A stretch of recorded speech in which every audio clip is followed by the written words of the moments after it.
अस्सलामुअलैकुम दोस्तों, इस्तकबाल है आपका अपने YouTube channel Islamic knowledge Hindi पर। दोस्तों, जैसा कि आप और हम जानते ही हैं, ईरान के प्रेसिडेंट अब इस दुनिया में नहीं रहे। लेकिन क्या इनकी मौत वाकई एक हादसा है या फिर कोई साजिश है, ये तो आने वाला वक्त ही बताएगा। अब बात आती है इब्राहिम रईसी की मौत से किसे सबसे ज्यादा फायदा हो सकता है। Number 1, Israel. दोस्तों, ईरान के प्रेसिडेंट इब्राहिम रईसी की अचानक मौत के बाद बहुत सारी कॉन्स्पिरेसीज जन्म ले रही हैं, जिसके पीछे इजराइल की सीक्रेट एजेंसी मोसाद का हाथ हो सकता है। क्योंकि इजराइल के पॉलिटिकल लीडर्स जैसे प्राइम मिनिस्टर और फॉरेन मिनिस्टर ने इब्राहिम रईसी के चुनाव को एक फर्जी इलेक्शन और उनके प्रेसिडेंट बनने को एक एक्सट्रीमिस्ट कहा था। और साथ ही इजराइल ने इसे रोकने के लिए वर्ल्ड कम्युनिटी में अपील की थी और कहा कि वेस्ट एशिया में स्टेबिलिटी खतरे में आ सकती है, स्पेशली न्यूक्लियर प्रोग्राम और आतंकी संगठनों जैसे हिजबुल्लाह, हमास, गाजा और कई एंटी इजराइल ग्रुप्स को सपोर्ट करना। हाल ही में हमने देखा कि जब इजराइल ने ईरान की एम्बेसी पर हमला किया तो उसके जवाब में कैसे ईरान ने 1700 किलोमीटर दूर अपने देश से इजराइल के ऊपर 13 अप्रैल 2024 को हमला करके अपनी ताकत के वजूद का एहसास कराया। और इसी वजह से इब्राहिम रईसी इजराइल के लिए एक चिंता का विषय बने हुए थे। इस बात से ये भी अंदाजा लगाया जा सकता है कि इब्राहिम रईसी की मौत से इजराइल को किस कदर फायदा हो सकता है। Number 2, USA.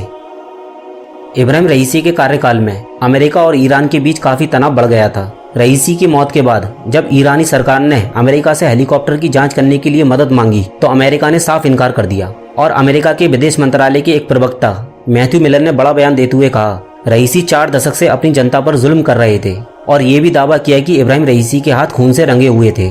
लेकिन अब अमेरिका को ईरान के साथ नए सिरे से बातचीत करने का मौका मिल सकता है, खासकर परमाणु समझौते JCPOA को दोबारा शुरू करना। नई ईरानी लीडरशिप टीम शायद अधिक फ्लेक्सिबल हो, जो वेस्टर्न कंट्रीज के साथ अपने रिश्तों को सुधारने के लिए कदम उठा सके। नंबर 3, सऊदी अरब।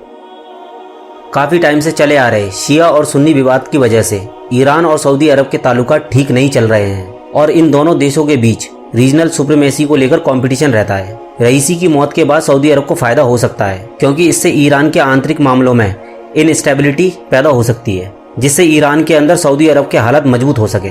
इसके अलावा नई ईरानी सरकार के साथ रीजनल स्टेबिलिटी पर नई सिरे से बातचीत हो सके। Number 4, European union. ईरान और यूरोपियन यूनियन के बीच विवाद का एक मेन रीजन न्यूक्लियर प्रोग्राम है। ये प्रोग्राम 2000 के दशक के शुरुआत से ही इंटरनेशनल कम्युनिटी के लिए एक चिंता का विषय बना रहा है और अब यूरोपियन यूनियन को भी रईसी की मौत से फायदा हो सकता है। यूरोपियन यूनियन लगातार ईरान के साथ परमाणु समझौते को बहाल करने की कोशिश करता आ रहा है। रईसी की मौत से यूरोपियन यूनियन को नई ईरान की सरकार के साथ प्रोग्रेस करने का मौका मिल सकता है, जो शायद समझौते के लिए तैयार हो। Number 5, Iran.